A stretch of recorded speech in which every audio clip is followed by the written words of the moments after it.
$500,000 survival challenge. कौन टिकेगा आखिर तक? वो घेरे देख रहे हैं। 100 लोगों को बिना भोजन या पानी के अंदर रहने की चुनौती दी गई है।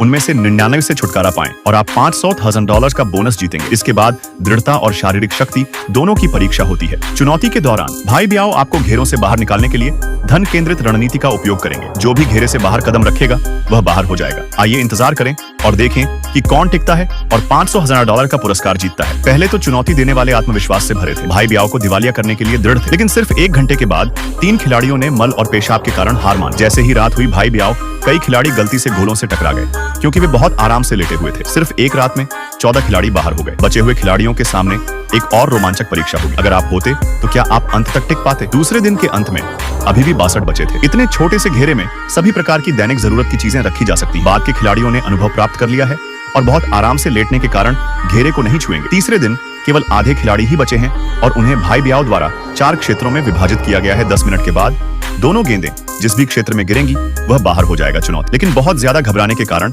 उसने गलती से घेरे को छू लिया, लेकिन खिलाड़ी टाइमर नहीं देख सकते, इसलिए वे केवल गेंद को उन्मत्त रूप से पास कर सकते थे। फिर गेंद को पीली टीम और लाल टीम के नो मैंस लैंड में पास किया गया। दोनों टीमों के सभी खिलाड़ी बाहर हो गए। चौथे दिन के अंत में केवल 23 खिलाड़ी बचे। 5वें दिन की शुरुआत में भाई ब्याओ ने अपनी बड़ी चालों का उपयोग करना शुरू कर दिया। उन्होंने सभी खिलाड़ियों को खत्म करने की कोशिश करने के लिए एक बैलेंस बीम भी स्थापित किया। यह खिलाड़ियों की संतुलन क्षमता की वास्तविक परीक्षा है। दाईं ओर की छोटी लड़की ने इसे बहुत आसानी से पूरा किया। दुर्भाग्यवश उन्हें बाहर कर दिया गया। फिर प्रत्येक समूह को एक पीके दिया गया। प्रतियोगिता के बाद केवल 10 खिलाड़ी बचे। फिर भाई ब्याओ ने आर्थिक रूप से स्वतंत्र होकर आधे खिलाड़ियों को बाहर कर दिया। सबसे लंबे समय तक टिके रहने वाले 5 खिलाड़ी अगले दौर में आगे बढ़ते हैं। क्या भाई ब्याओ कुछ स्टंट खेल रहे हैं? सिर्फ 10 मिनट के बाद 3 खिलाड़ी बाहर हो गए हैं। शेष खिलाड़ी थक गए हैं, लेकिन वे $500,000 जीतने के मौके के लिए दृढ़ रहते हैं। अंत में शेष 5 अंतिम दौर में पहुंचते हैं।